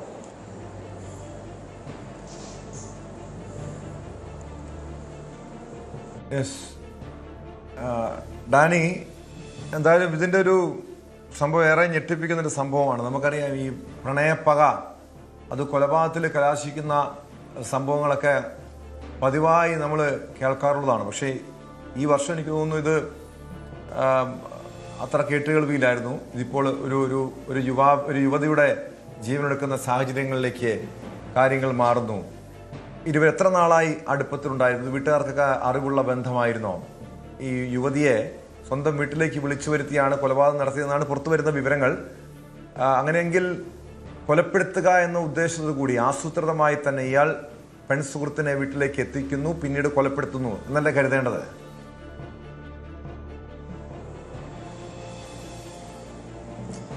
ഇതിൽ ഒരു കൃത്യത ഇനിയും പുറത്തു വരേണ്ടതുണ്ട് ടോം. കാര്യം ഇതിൽ എന്താണ് സംഭവിച്ചെന്ന്, കാരണം രാവിലെ നടന്ന ഒരു സംഭവമായിട്ട് പോലും അതിൻ്റെ ഒരു വ്യക്തതയിലേക്ക് വരാനായിട്ട് കഴിഞ്ഞിട്ടില്ല. അപ്പോൾ കാരണങ്ങളുണ്ടാകും. മാത്രമല്ല, ഇവർ അധിക കാലമായിട്ട് അടുപ്പം ഉണ്ടാകാം എന്ന് തന്നെയാണ് പോലീസിൽ അന്വേഷിക്കുമ്പോൾ മനസ്സിലാക്കാറ്. അല്ലായെങ്കിൽ ഒരു പെൺകുട്ടിയെ വിളിച്ച് വീട്ടിലേക്ക് വരുത്തുക എന്നതെല്ലാം തന്നെ കാര്യങ്ങൾ പരിശോധിക്കേണ്ടതാണ്. അപ്പോൾ അത്തരം കാര്യങ്ങളിൽ കുറച്ചുകൂടി വ്യക്തത വരുത്തേണ്ടതുണ്ട്. ഇയാളുടെ വീട്ടുകാരെവിടെയായിരുന്നു, മറ്റു കാര്യങ്ങൾ അതെല്ലാം പരിശോധിക്കപ്പെടേണ്ടതാണ്. ഇത് ഈ ഒരു പ്രണയപ്പക എന്ന രീതിയിലാണ് അവർ ആദ്യഘട്ട റിപ്പോർട്ടും ആദ്യഘട്ടത്തിലുള്ള ഒരു പോലീസിൻ്റെ വിലയിരുത്തലും എല്ലാം തന്നെയുള്ളത്. അപ്പോൾ അതിനെന്താണ് കാരണമെന്നതുകൂടി പരിശോധിക്കപ്പെടേണ്ടതുണ്ട്. ഒപ്പം ഇതുപോലുള്ള ഈ സമാനമായ രീതിയിലുള്ള സംഭവങ്ങൾ പലയിടത്തായിട്ട് നമ്മൾ കാണുന്നുണ്ട്. അടുത്തിടെ സംഭവങ്ങൾ പലതും തന്നെ ഉണ്ടായിട്ടുണ്ട്. ഈ രീതിയിൽ ആക്രമിക്കപ്പെടുന്ന രീതിയിലേക്കെല്ലാം തന്നെ കാര്യങ്ങൾ മാറുന്നുണ്ട്. അപ്പോൾ അതുപോലെ തന്നെയാണോ ഇവിടെ പറവൂരും സംഭവിച്ചിരിക്കുന്നത് എന്നതെല്ലാം പോലീസ് പരിശോധിക്കപ്പെടേണ്ടതാണ്. ഈ സാമ്പത്തികമായ ഏതെങ്കിലും രീതിയിലുള്ള തർക്കങ്ങൾ ഇവരുമായി നിലനിന്നിരുന്നു എന്നതെല്ലാം പോലീസ് പരിശോധിക്കുന്നുണ്ട്. പ്രത്യേകിച്ച് ഇവിടേക്ക് യുവതിയെ വിളിച്ചു വരുത്തുക, സ്വന്തം വീട്ടിലേക്ക് തന്നെ വിളിച്ചു വരുത്തിയാണ് ഇവിടേക്ക് എത്തിച്ച ശേഷമാണ് ഇതെല്ലാം ഈ കൃത്യം ചെയ്തിരിക്കുന്നത്, കൊലപാതകം ചെയ്തിരിക്കുന്നത് എന്നത് കൂടി കുറച്ചുകൂടി ആശയക്കുഴപ്പത്തിലാക്കുന്നുണ്ട്. അപ്പോൾ എന്താണ് അതിൻ്റെ ഒരു കാരണം? ഇവരെ ഇവിടേക്ക് വിളിച്ചു വരുത്താൻ മാത്രം അങ്ങനെയുള്ളൊരു ബന്ധമായിരുന്നെങ്കിൽ അതിൽ ഇനിയിപ്പോൾ വിവാഹത്തിൻ്റെതായ കാര്യങ്ങൾ, ഏതെങ്കിലും കാര്യങ്ങൾ വരുമ്പോഴുണ്ടാകുന്ന നിരാശയിലേക്ക് പോകുന്നതാണോ എന്നതെല്ലാം തന്നെ അടക്കം പരിശോധിക്കപ്പെടേണ്ടതുണ്ട്. പോലീസ് അത് വൈകാതെ ഇതുമായി ബന്ധപ്പെട്ട കൂടുതൽ വിശദീകരണം ഉണ്ടാകുമെന്നാണ് പ്രതീക്ഷിക്കുന്നത്. കേട്ടോ.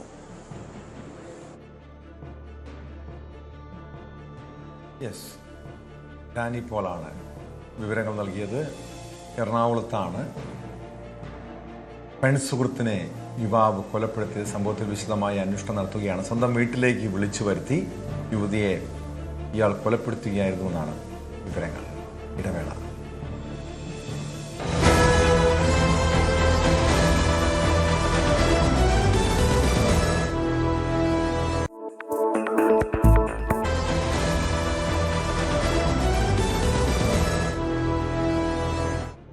സ്പോട്ട് ലൈവ് തുടരുന്നു.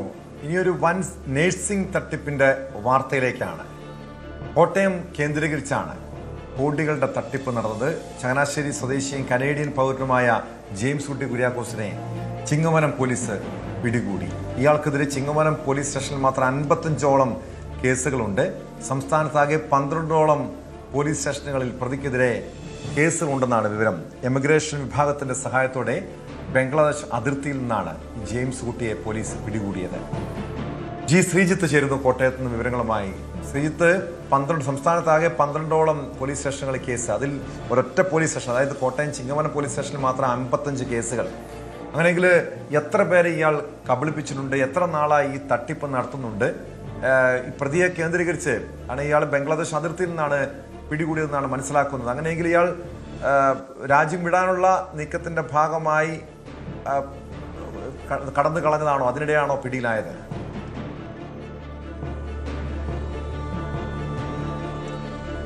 ടോമ്, രാജ്യത്തേക്ക് കടന്നു വരാനുള്ള ശ്രമമായിരുന്നു. ആ സമയത്താണ് പിടിയിലായത്. ഇയാൾക്കെതിരെ ലുക്കൌട്ട് നോട്ടീസ് നൽകിയിരുന്നതാണ്. കഴിഞ്ഞ 1-2 വർഷമായി കേസുകൾ നടക്കുന്നതാണ്. ചിങ്ങവനം പോലീസ് സ്റ്റേഷനിൽ രജിസ്റ്റർ ചെയ്ത FIR പ്രകാരമാണ് ഏതാണ്ട് 4.5 ലക്ഷത്തോളം രൂപയുടെ നഴ്സിംഗ് തട്ടിപ്പിലാണ് ആദ്യം FIR രജിസ്റ്റർ ചെയ്തിരിക്കുന്നത്. ഈ 55ഓളം കേസുകൾ എന്ന് പറയുമ്പോൾ 55ഓളം ആളുകളുടെ പരാതികളാണുള്ളത്. മൊത്തത്തിലാകെ 18 FIRകൾ സംസ്ഥാനത്ത് വിവിധയിടങ്ങളിൽ ഇതുവരെ രജിസ്റ്റർ ചെയ്തിട്ടുണ്ട്. ഇതൊരു കൃത്യമായ കണക്കല്ല ടോം, കാരണം പുതിയ പരാതിക്കാർ വരുന്നു. ഇയാൾ പിടിയിലായെന്നറിഞ്ഞ് പുതിയ പരാതിക്കാർ വരുന്നു. ഈ പരാതിക്കാരിൽ വളരെ അപൂർവം ഒരാൾ മാത്രമാണ് മാധ്യമങ്ങളോട് പ്രതികരിച്ചത്. പരാതിക്കാരൊക്കെ പോലീസ് സ്റ്റേഷനിൽ ഉണ്ടായിരുന്നു. അവർക്കൊക്കെയും ഈ സ്വന്തം പണം നഷ്ടമായി എന്നുള്ളതിന്റെ വലിയ നാണക്കേടിൽ അവർ കഴിയുന്ന ഒരു സാഹചര്യമാണല്ലോ. ജീവിതം എങ്ങനെ മുന്നോട്ട് കൊണ്ടുപോകാൻ കഴിയുമെന്നുള്ള വലിയ പ്രതിസന്ധി നേരിടുന്നവരാണ് അവരിൽ പലരും. അതുകൊണ്ട് തന്നെ ഈ തട്ടിപ്പിനിരയാക്കപ്പെട്ടവർ എല്ലാവരും പരാതി നൽകുമോ എന്ന് പോലും വ്യക്തമല്ല. ആകെ 73 പേർ സംസ്ഥാനത്തൊട്ടാകെ പരാതിയുമായി തട്ടിപ്പിനിരയായതായാണ് ഇപ്പോൾ പോലീസ് ചിങ്ങവനം CAയുടെ പ്രതികരണമാണ് നമുക്ക് ലഭിച്ചത്. പ്രദീപിന്റെ പ്രതികരണം, അദ്ദേഹം ചൂണ്ടിക്കാണിച്ചത് അതുതന്നെയാണ്. അതായത് കൂടുതൽ പരാതികൾ ഉയർന്നു വരാനുള്ള സാധ്യത പോലീസ് കാണുന്നുമുണ്ട്. എന്തായാലും ഇയാള് കോട്ടയത്ത് കഞ്ഞിക്കുഴി കേന്ദ്രീകരിച്ച ഒരു പ്രധാന സ്ഥാപനം, സംസ്ഥാനത്ത് പലയിടത്തും ഇയാളുടെ സ്ഥാപനങ്ങളുടെ ഓഫീസ് ഉണ്ടായിരുന്നു. അവിടെ ഇൻഡോക്യാൻ എന്ന പേരിൽ ആണ് ഇയാൾ സ്ഥാപനം തുടങ്ങിയത്. അതായത് ഇന്ത്യയിൽ നിന്ന് കാനഡയിലേക്ക് വിവിധ നഴ്സിംഗ് വിസകളാണ് കൂടുതൽ, പിന്നീട് ഡ്രൈവർമാർക്ക് ഉൾപ്പെടെയുള്ള വിസകൾ ഉൾപ്പെടെ വിവിധ തരത്തിലുള്ള തുകകൾ ഈടാക്കിയാണ്. അത് ഓഫീസ് തന്നെ പ്രവർത്തിച്ച ഓഫീസിലെ ജീവനക്കാരൊക്കെ വിളിക്കുന്നു. ആ നിലയിലാണ് ഈ പരാതിക്കാരൻ തന്നെ നേരത്തെ ന്യൂസ് 18നോട് പ്രതികരിച്ചതാണ് സാം. അദ്ദേഹം ചൂണ്ടിക്കാണിച്ചത് ആളുകൾ ഇങ്ങനെ വിളിച്ച് സ്ത്രീകളടക്കമുള്ളവർ ഇങ്ങനെ വാഗ്ദാനങ്ങൾ നൽകുന്നു. അങ്ങനെയാണ് ആളുകളെ ഇതിലേക്ക് വലയിലേക്ക് വീഴ്ത്തിയിരുന്നത്. അതുകൊണ്ട് തന്നെ ആ നിലയിലാണ് കാര്യങ്ങൾ ഇയാൾ തട്ടിപ്പ് നടത്തിയിരുന്നത്. ആകെ 2-3 പേർക്ക് ഇയാൾ നൽകിയ മൊഴിപ്രകാരം 2-3 പേരെ മാത്രമാണ് കാനഡയിലേക്ക് കൊണ്ടുപോയിട്ടുള്ളത് എന്നുള്ളതാണ്. എന്തായാലും വലിയ തട്ടിപ്പാണ്. ഇതിന്റെ വ്യാപ്തി എത്ര എന്നുള്ളത് കൂടുതൽ പരാതികൾ വന്ന ശേഷം മാത്രമേ അറിയാൻ സാധിക്കുകയുള്ളൂ. ഓരോരുത്തരുടെ കയ്യിലേക്ക് വരാൻ അതിനു മുൻപ് എങ്ങനെയാണ് ഇയാൾ തട്ടിപ്പ് നടത്തിയിരുന്നത് എന്നറിയണം. തട്ടിപ്പ് ഇരകളായ ചില ആളുകളുടെ പ്രതികരണത്തിലേക്ക്. ഇയാളുടെ രീതി എന്ന് പറഞ്ഞാൽ ഇയാൾ നേരിട്ടൊന്നും വരുന്നില്ല. നമ്മൾ ഇയാളുടെ പരസ്യം കണ്ട് ഇയാൾക്ക് ഒരുപാട് ഓഫീസുകളുണ്ട് കേരളത്തിൽ തന്നെ, പിന്നെ കേരളത്തിന് പുറത്തുമുണ്ട്. ഒന്ന് വിളിച്ച് കഴിഞ്ഞാൽ പെണ്ണുങ്ങളെ വെച്ചിരിക്കുകയാണ്. അവർ സാർ എന്ന് പറഞ്ഞ് നമ്മളെ നിരന്തരം അങ്ങോട്ട് ആകർഷിച്ച് പൈസ മേടിക്കുക, ഇപ്പം ശരിയാക്കി തരാം എന്നൊക്കെ പറഞ്ഞിട്ട് അവിടെ വലയിൽ വീഴ്ത്തുകയാണ്. അത് ഡ്രൈവർമാരുണ്ട്, നേഴ്സുമാരുണ്ട്, പിന്നെ പഠിക്കാൻ പോകുന്ന പിള്ളേരില്ലേ, അവരെയൊക്കെ ഞങ്ങളുടെ കൂടെ ഇന്നലെ ഉണ്ടായിരുന്ന പുള്ളിയുടെ മകനെ ഒരു വിദേശത്ത്, ഇവർക്കാർക്കും ആ കോളേജായിട്ട് ഒരു ബന്ധവുമില്ല. അവിടെ കൊണ്ടുപോയിട്ട് കോളേജിൽ റിസപ്ഷനിൽ അവിടെ കണ്ടുകൊണ്ട് ഇരുത്തിയേച്ച് ഇവരങ്ങ് പോയി. 73ഓളം പേരിൽ നിന്നായി 4 കോടി രൂപയോളം ഇയാൾ കബളിപ്പിച്ചിട്ടുള്ളതായിട്ടാണ് മനസ്സിലാക്കാൻ കഴിയുന്നത്. ഇയാൾ സ്ഥലത്ത് നാട്ടിൽ വന്നത് മനസ്സിലാക്കുന്നത് അയാളുടെ 2 പ്രോപ്പർട്ടി നാട്ടിലുണ്ട്. അത് വിറ്റ് പൈസയായിട്ട് തിരിച്ചു പോകാൻ ആയിട്ടാണ് വന്നത്. അതിൻ്റെ ഇടപാട് നടത്താനുള്ള ശ്രമത്തിലായിരുന്നു. ആ സമയത്തായിരുന്നു പോലീസിൻ്റെ വലയിലാകുന്നത്. കൂടുതലായി അന്വേഷിച്ചതിൽ ഇയാൾക്ക് 73 പരാതിയും 18 FIRഉം ഇയാൾക്കെതിരെ നിലവിൽ കേരളത്തിൽ പല സ്റ്റേഷനിലും ഉള്ളതായിട്ട് മനസ്സിലാക്കാൻ കഴിഞ്ഞിട്ടുണ്ട്. ശ്രീജിത്ത്, കുറേ നാളുകളായി ഈ ജെയിംസ് ഊട്ടി തട്ടിപ്പ് നടത്തിയിരുന്നുവെന്നാണ് മനസ്സിലാക്കാൻ കഴിയുന്നത്. അതായത് ഓഫീസ് തുറന്ന് അവിടെ സ്റ്റാഫുകളെയൊക്കെ വെച്ച് ഇങ്ങനെ വലിയ രീതിയിൽ പണം തട്ടിയെടുക്കുന്നുണ്ട്. കുറച്ച് ആളുകളെ മാത്രം, വിരലിലുണ്ടാകുന്ന ആളുകളെ മാത്രമാണ് ഇയാൾ വിദേശത്തേക്ക് കൊണ്ടുപോയിരുന്നത്. ഈ കേസിൽ ഇയാൾ മാത്രമാണോ പ്രതിയായിട്ടുള്ളത്? പോലീസിന്റെ ഇനി അടുത്ത നീക്കങ്ങൾ എന്തായിരിക്കും?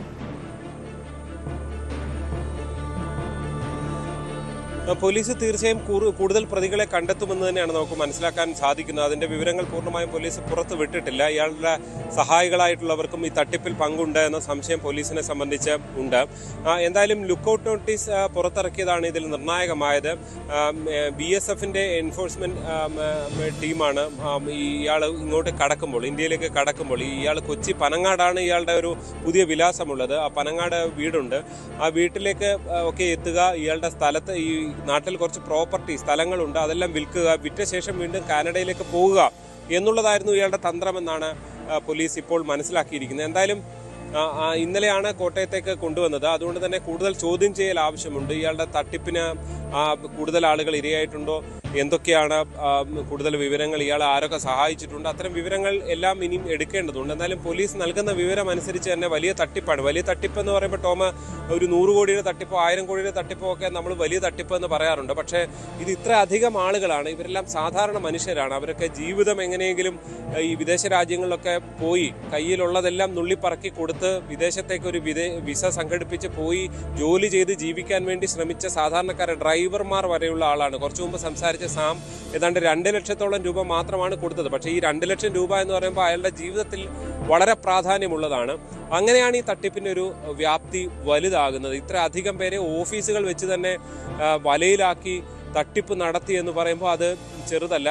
അത് സംസ്ഥാനത്തൊട്ടാകെയുണ്ട്. കോഴിക്കോട് ജില്ലയിൽ നിന്നുണ്ട്, തൃശ്ശൂരിൽ നിന്നുണ്ട്, ആലപ്പുഴ, അങ്ങനെ കൊല്ലം ജില്ല, അങ്ങനെ പല ജില്ലകളിൽ നിന്നുള്ളവർ ഇയാളുടെ തട്ടിപ്പിന് ഇരയായിരുന്നു എന്നുള്ളതാണ് എന്തായാലും പോലീസ് മനസ്സിലാക്കിയത്. 1 വർഷം മുൻപ് കോട്ടയം ഈസ്റ്റ് പോലീസ് സ്റ്റേഷനിൽ സമാന പരാതി വരികയും ഇയാളുടെ ഓഫീസ് റെയ്ഡ് ചെയ്യുകയും അത് ഓഫീസ് സീൽ ചെയ്യുകയും ഒക്കെ ചെയ്തതാണ്. പക്ഷേ ഇയാൾ കാനഡയെ പുറത്തായിരുന്നു.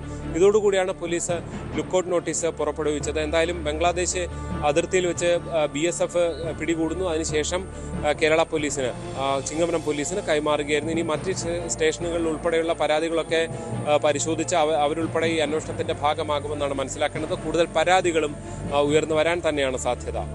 ടോം. ശ്രീജിത്താണ് വിവരങ്ങൾ നൽകിയത്. കോട്ടയം കേന്ദ്രീകരിച്ചാണ്, ചിങ്ങമനം കേന്ദ്രീകരിച്ചാണ് വലിയ നഴ്സിംഗ് റിക്രൂട്ട്മെന്റ് തട്ടിപ്പ് നടന്നത്. കാനഡയിലേക്ക് ആളുകളെ കൊണ്ടുപോകാമെന്ന് പറഞ്ഞ് നിരവധി പേരിൽ നിന്ന് പണം തട്ടിയെന്നാണ് പരാതി. വിവാഹ നിശ്ചയം കഴിഞ്ഞ യുവാവിനെയും യുവതിയെയും മണിക്കൂറുകളുടെ വ്യത്യാസത്തിൽ ജീവനൊടുക്കിയ നിലയിൽ കണ്ടെത്തിയ സംഭവത്തിൽ ദുരൂഹത സംശയിക്കണോ? കാസർഗോഡ് പൂച്ചക്കാട് സ്വദേശിനി അനുശ്രീ, ഇരിട്ടി സ്വദേശി അമൽ എന്നിവരാണ് കഴിഞ്ഞ ദിവസം മരിച്ചത്. അനുശ്രീ കർണാടകയിലെ ഹുൻസൂരിലും അമൽ എറണാകുളത്തും ബാങ്ക് ഉദ്യോഗസ്ഥരാണ്. അനുശ്രീയെ ഹുൻസൂരിലെ താമസ സ്ഥലത്തും അമലിനെ എറണാകുളത്തെ ഹോട്ടൽ മുറിയിലുമാണ് മരിച്ച നിലയിൽ കണ്ടെത്തിയത്. ഇവരുടെയും വിവാഹം ഡിസംബർ 26 നടക്കാനിരിക്കുകയായിരുന്നു. ചൊവ്വാഴ്ച രാത്രി വരെ അനുശ്രീ ബാങ്കിൽ ജോലി ചെയ്തിരുന്നു. ഈ സമയത്ത് അമൽ ഫോണിൽ സംസാരിച്ചിരുന്നതായി രാത്രി സഹോദരി വിളിച്ചപ്പോൾ അനുശ്രീ പറഞ്ഞിരുന്നു. ഇവരുടെയും മൊബൈൽ ഫോണുകൾ കൂടുതൽ പരിശോധനയ്ക്ക് വിധേയമാക്കുമെന്ന് പോലീസ് പറഞ്ഞു. വിവരങ്ങളുമായി KV ബൈജു ചേരുന്നുണ്ട്. ബൈജു, ഈ അമലിനെ അനുശ്രീ വീഡിയോ കോളിൽ വിളിച്ചാണ് ആത്മഹത്യ ചെയ്തെന്നാണ് വിവരം. തൊട്ടു പിന്നാലെ തന്നെ അമലും ജീവനെടുക്കുന്നു. ഇരുവരും തമ്മിലുള്ള എന്തെങ്കിലും അഭിപ്രായ വ്യത്യാസമാണോ ആത്മഹത്യ കാരണമായത്? പോലീസിന്റെ ഒരു പ്രാഥമിക നിഗമനം എന്താണ്? ബന്ധുക്കൾക്ക് എന്തെങ്കിലും സംശയമുണ്ടോ? ടോമ, ഇന്നലെയാണ് ഇത്തരത്തിൽ വളരെ ദുഃഖകരമായ ഒരു വാർത്ത വരുന്നത്. അതായത് ടോം സൂചിപ്പിച്ചതുപോലെ തന്നെ കാസർഗോഡ് പൂച്ചക്കാട് സ്വദേശിനിയായ അനുശ്രീയും അതുപോലെ തന്നെ ഇരിട്ടി സ്വദേശിയായ അമൽ എന്നിവർ മരണപ്പെട്ട ഈ വിവരം ടോം സൂചിപ്പിച്ചതുപോലെ തന്നെ നമ്മൾക്ക് ലഭിക്കുന്ന ഒരു വിവരം അങ്ങനെയാണ്. അതായത് വീഡിയോ കോളിലൂടെ വിളിക്കുന്നു. പിന്നീട് ഈ പ്രസിഡന്റ് വരനായ അമലിനെ കാണുന്ന രീതിയിൽ തന്നെ ഒരു ജീവനൊടുക്കുന്ന സാഹചര്യമാണ്. അതിന് തൊട്ടു പിന്നാലെയാണ് ഈ അമലും ജീവനൊടുക്കുന്ന സാഹചര്യം ഉണ്ടായത്. ഏതായാലും കർണാടകയിലെ ഹുൻസൂർ എന്ന് പറയുന്ന സ്ഥലത്ത് ആണ് അനുശ്രീ ജോലി ചെയ്യുന്നത്. അവിടെ അവരുടെ വീട്ടിലാണ് ഇത്തരത്തിൽ ആത്മഹത്യ ചെയ്യുന്ന സാഹചര്യം ഉണ്ടായത്. ഇരുവരും ബാങ്കിലാണ്, സ്റ്റേറ്റ് ബാങ്ക് ഓഫ് ഇന്ത്യയിലെ ഉദ്യോഗസ്ഥരാണ്. സന്തോഷകരമായ ഒരു ജീവിതം കെട്ടിപ്പടുക്കാൻ അത്തരത്തിൽ ഒരു വിവാഹ നിശ്ചയമൊക്കെ കഴിഞ്ഞ് ഡിസംബർ 26 ഇവരുടെ വിവാഹം നടക്കാനിരിക്കെയാണ് ഇങ്ങനെ ഒരു ദുഃഖകരമായ വാർത്ത ഇരു വീട്ടുകാരുടെയും അരികിലെത്തുന്നത്. എന്തായാലും ഇതിൽ കാരണം കൃത്യമായി ഇതുവരെ കണ്ടെത്താൻ സാധിച്ചിട്ടില്ല. അതുകൊണ്ട് തന്നെ പോലീസ് ഈ 2 സംഭവങ്ങളിലും അസ്വാഭാവിക മരണത്തിന് കേസെടുത്ത് അന്വേഷണം ആരംഭിച്ചിട്ടുണ്ട്. ഇത് ടോം നേരത്തെ സൂചിപ്പിച്ചതുപോലെ തന്നെ ചൊവ്വാഴ്ച രാത്രി വരെ അനുശ്രീ ബാങ്കിൽ ജോലി ചെയ്തിരുന്നു. ഈ സമയത്ത് അമൽ ഫോണിൽ സംസാരിച്ചിരുന്നതായി സഹോദരി രാത്രി വിളിച്ചപ്പോൾ അനുശ്രീ പറഞ്ഞിരുന്നു എന്നും പറയുന്നുണ്ട്. അതുകൊണ്ട് തന്നെ ഇരുവരുടെയും മൊബൈൽ ഫോണുകൾ ഫോറൻസിക് പരിശോധനയ്ക്ക് വിധേയമാക്കുമെന്നാണ് ഇപ്പോൾ പോലീസ് അറിയിച്ചിട്ടുള്ളത്. എന്നാലും ഇതിന് വ്യക്തമായ ഒരു കാരണം എന്താണെന്നത് സംബന്ധിച്ച് ഇതുവരെ കണ്ടെത്താൻ സാധിച്ചിട്ടില്ല. ഏതെങ്കിലും ഇവർ തമ്മിൽ ഈ വിവാഹ നിശ്ചയം കഴിഞ്ഞതിന് ശേഷം എന്തെങ്കിലും പ്രശ്നമുണ്ടായോ എന്നത് സംബന്ധിച്ചൊന്നും ഒരു കൃത്യമായ വിവരം വീട്ടുകാർക്കും ഇല്ല. അപ്പോൾ എന്താണ് ഇവർക്കിടയിൽ സംഭവിച്ചത്, അല്ല മറ്റേ എന്തെങ്കിലും ടോം തുടക്കത്തിൽ സൂചിപ്പിച്ചത് ദുരൂഹത ഇതിൽ സംശയിക്കേണ്ടതുണ്ടോ എന്നൊക്കെ ചോദ്യങ്ങൾ ഉയരുന്നുണ്ട്.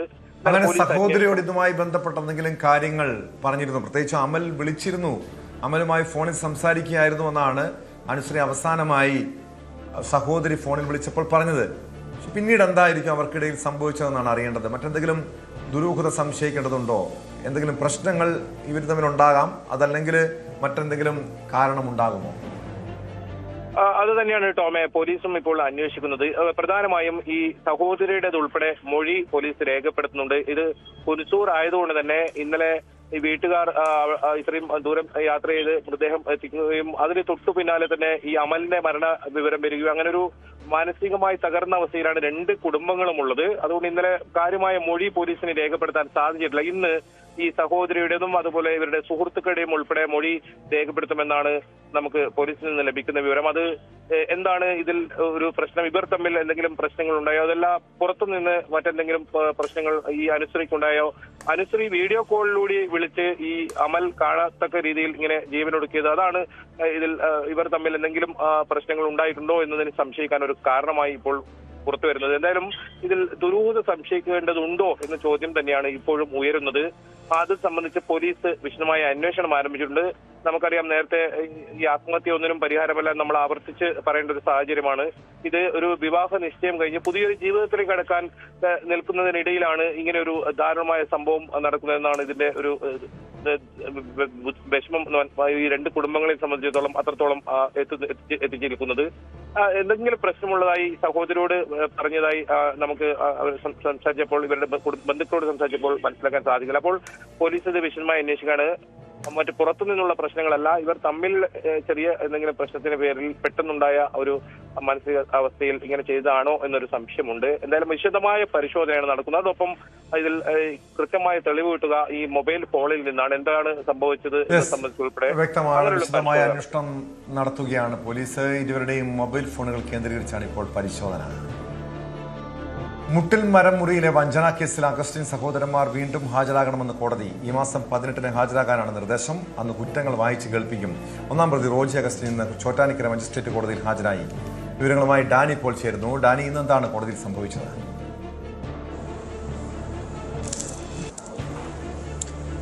ടോമി, കേസുമായി ബന്ധപ്പെട്ടുകൊണ്ട്, അതായത് മുട്ടിൽ മരമുറി കേസിൽ വഞ്ചന കേസ് എന്ന് പറയുന്നത് ഇവിടെ നിന്ന് ഒരു വ്യാപാരിയുടെ ഭാഗത്തു നിന്നുണ്ടായിരുന്ന അദ്ദേഹമാണ് പരാതി നൽകിയിരിക്കുന്നത്. അത് കേസിന് ഒരു അടിസ്ഥാനം എന്ന് പറയുന്നത് 2021 അതിൽ മരം മുറിച്ച് ഇവിടേക്ക് എത്തിക്കുമ്പോൾ പിന്നീട് ഈ വ്യാപാരിക്ക് ഇത് കൊടുക്കുമ്പോൾ അദ്ദേഹത്തിന് ഇത് അറിയില്ലായിരുന്നു. ഇത് അനധികൃതമായി ഇങ്ങനെ മുറിച്ചു കൊണ്ടുവന്ന മരമാണ് എന്നതടക്കമുള്ള കാര്യം അദ്ദേഹത്തിന് അറിയില്ലായിരുന്നു എന്നാണ് പറയുന്നത്. അപ്പോൾ തന്നെ വഞ്ചിച്ചു എന്ന് കാണിച്ചുകൊണ്ടാണ് ഈ മലബാർ ടിമ്പേഴ്സ് എന്ന് പറയുന്ന സ്ഥാപനത്തിൻ്റെ ഉടമയായ MM അലിയാർ അദ്ദേഹം ഈ പരാതി നൽകുകയും ചെയ്യുന്നത്. തുടർന്ന് ഇപ്പോൾ പോലീസ് കേസെടുക്കുകയും ഇവർക്ക് അതിൻ്റെ തുടർ നടപടികൾ എന്ന രീതിയിലേക്ക് ചോറ്റാനിക്കര മജിസ്ട്രേറ്റ് കോടതിയിലേക്ക് കാര്യങ്ങൾ നീങ്ങുമ്പോൾ ഇവർക്ക് ഈ അഗസ്റ്റിൻ ബ്രദേഴ്സിന്, അതായത് ആൻഡോ അഗസ്റ്റിൻ, അതോടൊപ്പം തന്നെ ജോസുകുട്ടി അഗസ്റ്റിൻ, റോജി അഗസ്റ്റിൻ, ഇവർക്ക് കോടതിയിൽ ഹാജരാകാനായിട്ട് നിർദ്ദേശം നൽകിയിട്ടും 2 തവണ അത്തരം നിർദ്ദേശങ്ങൾ വന്നിട്ട് അവർ ഹാജരായിരുന്നില്ല. തുടർന്നാണ് അതിലൊരു വാറണ്ട് എന്ന രീതിയിലേക്കെല്ലാം തന്നെ പോവുകയും ചെയ്തത്. കഴിഞ്ഞ ദിവസം ഈ സ്റ്റേഷനിൽ കീഴടങ്ങുകയും മജിസ്ട്രേറ്റ് കോടതിയുടെ പ്രകാരമുള്ള ജാമ്യം ഇവർക്ക് 2 പേർക്ക്, ആൻഡോ അഗസ്റ്റിനും ജോസുകുട്ടി അഗസ്റ്റിനും ജാമ്യം അനുവദിക്കുകയും ചെയ്തിരുന്നു. ഇതിൽ ഹാജരാകാതിരുന്ന ഒന്നാം പ്രതി സ്ഥാനത്തുള്ള റോജി അഗസ്റ്റിനാണ് ഇന്നിപ്പോൾ കോടതിയിൽ ഹാജരായത്. പിന്നീട് അദ്ദേഹത്തിന് ജാമ്യം ലഭിക്കുകയും എല്ലാം തന്നെ ചെയ്തു. കോടതി ഈ കേസ് വീണ്ടും പരിഗണിക്കുന്നത് 18-നാണ്. 18-ന് 3 പേരോടും ഹാജരാകാൻ നിർദ്ദേശം നൽകിയിട്ടുണ്ട്. 18-ന് ഇവർക്കെതിരെയുള്ള കുറ്റങ്ങളടക്കം കാര്യങ്ങൾ കോടതി അവരെ ധരിപ്പിക്കും, കോടതി അവരെ വായിച്ച് കേൾപ്പിക്കും, തുടർന്ന് മറ്റു നടപടികളിലേക്ക് നീങ്ങും. എന്നാൽ ഇത് ഇവരുടെ ഈ അഗസ്റ്റിൻ സഹോദരന്മാരുടെ ഒരു വാദമെന്ന് പറയുന്നത് ഇത് ഹൈക്കോടതി അടക്കം തെറ്റിദ്ധരിപ്പിച്ചാണ് ഇങ്ങനെയൊരു കേസ് അടക്കമുള്ള കാര്യങ്ങൾ ഉണ്ടായിരിക്കുന്നത്, കോടതി വരെ തെറ്റിദ്ധരിപ്പിച്ചിരിക്കുന്നു, അങ്ങനെയാണ് ഈ കേസ് ഉണ്ടായിരിക്കുന്നത് എന്നതാണ് ഇവർ വാദമുഖമായിട്ട് അവതരിപ്പിക്കുകയും ചെയ്യുന്നത്. എന്തായാലും ഈ കേസിൽ മുട്ടിൽ മരമുറി കേസുമായി ബന്ധപ്പെട്ടുകൊണ്ടുള്ള മറ്റൊരു വഞ്ചന കേസിലാണ് ഈ തുടർ നടപടികളടക്കമുള്ള കാര്യങ്ങൾ ഉണ്ടായിരിക്കുന്നത്. വൈകാതെ അതിൻ്റെ നടപടിക്രമങ്ങളിലേക്ക് കടക്കുകയും ചെയ്യും. 3 പേരും 18-ന് ഹാജരാകാൻ 3 പേരോടും ഹാജരാകാനായിട്ട് കോടതി നിർദ്ദേശിച്ചിട്ടുണ്ട്. ടോം.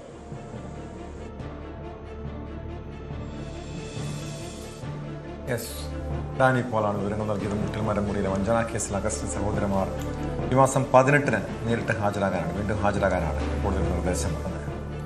കുറ്റങ്ങൾ വായിച്ച് കേൾപ്പിക്കും. 1-ാം പ്രതി റോജി അഗസ്റ്റിൻ ഇന്ന് ചോറ്റാനിക്കര മജിസ്ട്രേറ്റ് കോടതിയിൽ ഹാജരായി. സ്പോട്ട് ലൈവ് പൂർണ്ണമാകുന്നു. നമസ്കാരം.